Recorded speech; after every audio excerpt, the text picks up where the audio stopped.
হল বন্ধ মানে কি? আমার হলে কাজ আছে, আমি হলে যাব। তারা আছে এই যে হলে আমি আমার হলে আমি বুঝতেছেন না কেন? আমাদের ইউনিভার্সিটি কন্ট্রোল করার অধিকার তো আপনাদের নেই। তো আপনি হলে যাইতে এমনি করেন, এমনি করতে পারেন। আপনার আইডি দেখালে কেন আপনারা যাইতে পারবেন না, কেন যেতে পারবেন? সবাই এখানে দাঁড়ায় আছে, এই যে হ্যালো, পিছনে সবাই দাঁড়ায় আছে, এই যে হলে আমি আমার হলে আমি বুঝতেছেন না কেন? আপনি এখানে যাইতে পারবেন না। ব্যাগ বন্ধ, আমরা ব্যাগটা আমরা জিনিসপত্র নিয়ে বেরোবো না। হল বন্ধ মানে কি? আমার হলে কাজ আছে, আমি হলে যাব। আপনি এখন হলে যাইতে পারবেন না। হলে কেন যেতে পারবো না? আশ্চর্য। এই হ্যালো, আমি যাব। কি করছেন আপু? আপনি হলে যাইতে এমনি করেন, এমনি করতে পারেন না।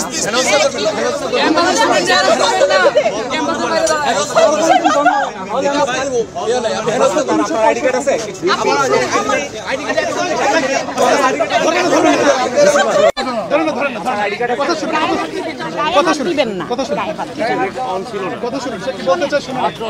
সে কি কথা বলতেছে? সে তো কথা বলার আগে চলে যাচ্ছে। আপনারা যে বুঝে আমাদের দেখান পত্রিকায় আসেনি, টিভিতে আসেনি। বাংলাদেশে 3 ধরনের বিশ্ববিদ্যালয়, একটা স্বায়ত্তশাসিত, একটা সরকারি বিশ্ববিদ্যালয়, একটা বেসরকারি বিশ্ববিদ্যালয়। এটা অটোনোমাস বিশ্ববিদ্যালয় সিদ্ধান্ত বিশ্ববিদ্যালয় নিবে। আমাদের ইউনিভার্সিটি কন্ট্রোল করার অধিকার তো আপনাদের নেই। আমরা সরকারি ইউনিভার্সিটি না। বিশ্ববিদ্যালয় সিদ্ধান্ত বিশ্ববিদ্যালয় ইউজিসি নিবে না, শিক্ষা মন্ত্রণালয় নিবে না এই বিশ্ববিদ্যালয় সিদ্ধান্ত। না আমরা যেহেতু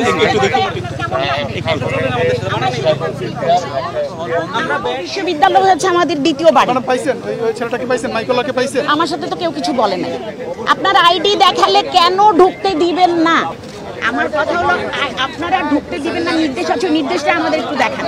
আর আপনারা মায়েরা আর গায়ে হাত দিবেন না। হ্যাঁ, গায়ে হাত দেওয়া না, উনি জোর খাড়ায় চলে যাচ্ছেন, ওনার সাথে তো আমরা কথা বলতেছি। একটু কি আপনার সঙ্গে কথা বলবো? আপনার সাথে দেখলাম একটু অনাকাঙ্ক্ষিত ঘটনা ঘটলো, কি হয়েছিল? আমি হচ্ছে হসপিটাল থেকে, আমার বাবা হচ্ছে হসপিটালে, তো আমি হলে এন্ট্রি করব আর কি, মানে হলে যাওয়াটা আমার দরকার এখন। আমি হচ্ছে 5-6 দিন ধরে হলে আসতেই পারছি না কোনোভাবে। আজকে এসে দেখি যে এই জায়গায় এন্ট্রিতে আমার কাছে আইডি কার্ড আছে। আইডি কার্ড থাকলে তো আমাকে আটকানোর কোনো কথা না। আর হল যে বন্ধ, হলে প্রচুর পরিমাণ শিক্ষার্থী এখনও অবস্থান করছে, তো আমাকে এখন হলে যেতে বাধাটা কিসের? এখন পর্যন্ত বিশ্ববিদ্যালয় কর্তৃপক্ষের যে সিন্ডিকেট সভা, সেখান থেকে এখনো মনে হয় সিদ্ধান্ত আসেনি। এখনো সিদ্ধান্ত আসেনি যে হল বন্ধ কিনা বা বিশ্ববিদ্যালয় বন্ধ কিনা। ইউজিসির সিদ্ধান্তে তো আমাদের বিশ্ববিদ্যালয় চলে না। তো বিশ্ববিদ্যালয় বন্ধ না, হল বন্ধ না, তো আমার ক্যাম্পাসে আমি কেন ঢুকতে পারবো না? আমার ক্যাম্পাসে কেন পুলিশের সম্মুখীন হইতে হবে আমাকে? এবং এখানে যাওয়ার সময় কি আপনি আপনার পরিচয় দিয়েছিলেন? হ্যাঁ, আমি আমার পরিচয় দিয়েছি যে আমি এই বিশ্ববিদ্যালয়ের, আমার কাছে আইডি কার্ড আছে, সেটাও বলেছি, তাও আমাকে আটকে রাখা হয়েছে ওখানে। আমি আইডি কার্ড দেখানোর পরও এখন পর্যন্ত আমি 5 মিনিট দাঁড়ানো, এখন পর্যন্ত কোনো সিদ্ধান্ত আসছে না যে আমি যেতে পারবো কি পারবো না। আপনার ব্যাগ নিয়েও টানা? হ্যাঁ, আমার ব্যাগ নিয়েও টানা হেঁচড়া হয়েছে। এবং আপনি হলে গিয়ে আপনার জিনিসপত্র প্রয়োজন? হ্যাঁ, আমার জিনিসপত্র, আমার কাজ আছে, আমাকে হলে যেতে হবে, হল থেকে বেরোতে হবে। তো এখানে যদি আমাকে বারবার বাধার সম্মুখীন হতে হয়, এটা তো খুব বাজে একটা ব্যাপার। তারা খালি বলছে যে নির্দেশ আছে, ছাত্রদের ঢুকতে দিবে না। তো সেই লিখিত নির্দেশ চাচ্ছি আমরা, কারণ কোনো টিভি, কোনো নিউজ চ্যানেল, পত্রিকা কোথাও বলেনি যে আইডি দেখার পরেও ঢাকা বিশ্ববিদ্যালয়ের ছাত্রদেরকে ঢুকতে দেবে না। তাহলে তারাই নির্দেশ কোথায় পেয়েছে?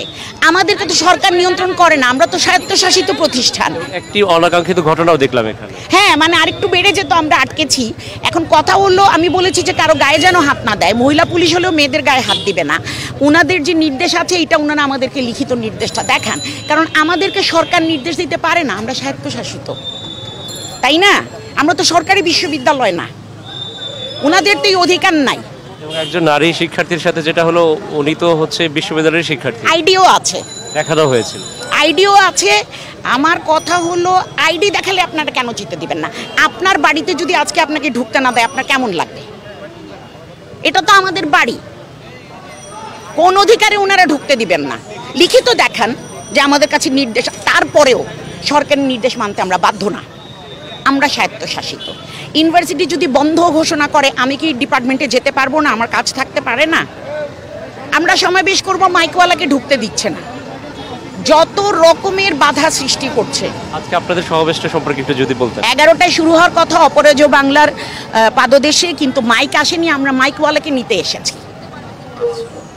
এই যে প্রতিবাদ জানানো আমাদের ছাত্রদের সাথে যা হয়েছে, আমরা তো কালকে ঢাকা মেডিকেল ইমার্জেন্সিতে আমরা কয়েকজন গিয়েছিলাম, আমরা নিজের চোখে দেখে এসেছি কি হয়েছে। রক্তাক্তদেরকে দেখেছি, পায়ে গুলি লেগেছে দেখেছি, চোখ মুখ নাক ফেটে গেছে দেখেছি। এসেছে? আচ্ছা আচ্ছা।